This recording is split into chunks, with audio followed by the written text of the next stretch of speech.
Hi everyone, so welcome back to my channel. I have something a little exciting to share with you today.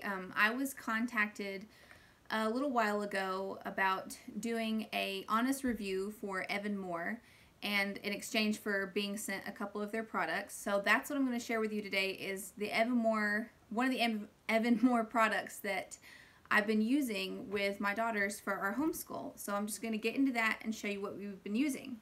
So for my 7-year-old, I've been using the Sharpeners Reading Grade 2. She is an emerging reader, she's a pretty strong reader at this point. She can read things like Junie B. I think she could read a Goosebumps if she wanted to pick that up. So about, that level, whatever it is that they're reading at. And I've just been letting her go wild, And of course I ask her comprehension type questions for our family read alouds. But I just thought this would be a fun sort of supplement just to see if I can get a better gauge of where she's at. So I've been using this, and this is more like a reading comprehension workbook. So how it works is you read a story, or you don't read the story, excuse me. The child reads the story, assuming that they can. So they get a short story. I mean, it's no more than a couple pages, and my daughter really enjoys this. She loves the story aspect of it. She likes that there's a bunch of short stories in here that she can read on her own. So that part she loves. And then, just really simple, let's see if you can see this. You see it? So the next few pages are just pertaining to that one story. So let's see. It has like reading comprehension questions and stuff that, they can read on their own. So the first question says, why did Lee have a party? And then gives about 3 different options, and then they choose, why was it that they had a party? So it's just, again, it's just reading comprehension, something that they can do on their own. I prefer stuff like this, things that my kids can do on their own, although I did sit down and work with her on some of this, because this is new to her, having work that she is expected to read and do independently. So it was sort of independent, it was depending on how she felt on a certain day. And then, they practice writing, so they're supposed to go back in the story and find, so what is this? It's a hot dog bun, or a bun.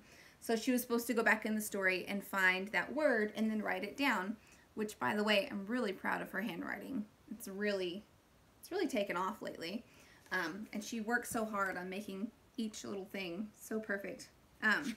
But yeah, I would just do a couple of these pages at a time with her. She does not have the stamina to do all the pages, and that's the only thing about this is for one story, let's count them together. There's 1, 2, 3, 4,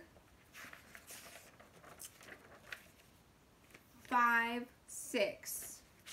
Yeah, that was 6 review pages of one short story. As you can see, one of them was blank because I can't remember. Did we skip this one? Yeah, we skipped this one just because I felt like she wouldn't have understood it, or maybe I just didn't feel like doing it that day. And then some of these are blank because I just had her do the work verbally to me, because she just gets tired with the writing and having to concentrate, and it's just easier if I just read the questions and ask them. But that's the only thing is there is quite a lot of review for one story, and for my daughter, I mean, it's a lot. By the time we get to the 4th or 5th page of reading comprehension work for just the one story, she's like, can we just move on to the next story now? Like, how much, do we have to talk about this story? So that's the only thing.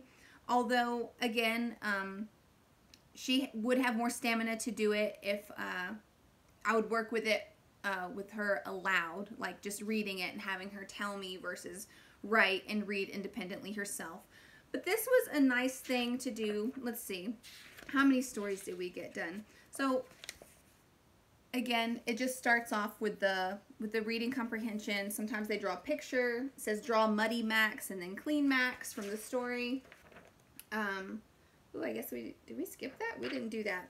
And then some of the things are like read these little snippets. I didn't have her cut and paste, but read this and then put them in order, you know, of what exactly happened in the story. So first, in the story, they filled a tub with water and got a big towel.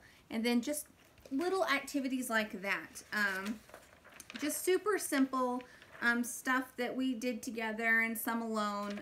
She enjoyed it pretty well, just doing a page or two a day. I liked using this as part of our morning work, just as like a warm-up, and not every single day. 2-3 times a week at most. I'd be like, go get your reading book, and she would be most excited when I said, you want to read another story and then do a couple pages today? And she was pretty receptive to that and seemed to enjoy that. So I like this just as like a warm-up, just as a supplement to our regular reading, because we read lots of stories and I ask verbal questions or their thoughts and opinions. So I don't feel like I need a whole big curriculum just for reading, because if anything, she has taught me that reading is a very organic, natural process for her in particular, so I don't feel the need to do that. But this is kind of like a reassurance for me, just every once in a while to check where she's at, making sure she's understanding and comprehending what she's reading, because reading is basically useless if you can't understand what you've just read. So I like this for that reason, and we will continue to use it as part of our morning routine. Again, just a warm-up, a check-in, a fun thing, not a requirement at all. But I did enjoy that. And, you know, I don't use a lot of workbooks, so something like this is more of like a novelty. I think if we had a whole stack of workbooks, you know, there would probably be more resistance, especially if I required them. But we've enjoyed using that, and I'll continue to do it. But I hope you guys enjoyed watching this, and I will leave a link below where you can check out this that we've got, see if you would like it. And yeah, if you have any questions, just ask me below in the comments, and give this video a thumbs up if you could. And I will see you all again really soon.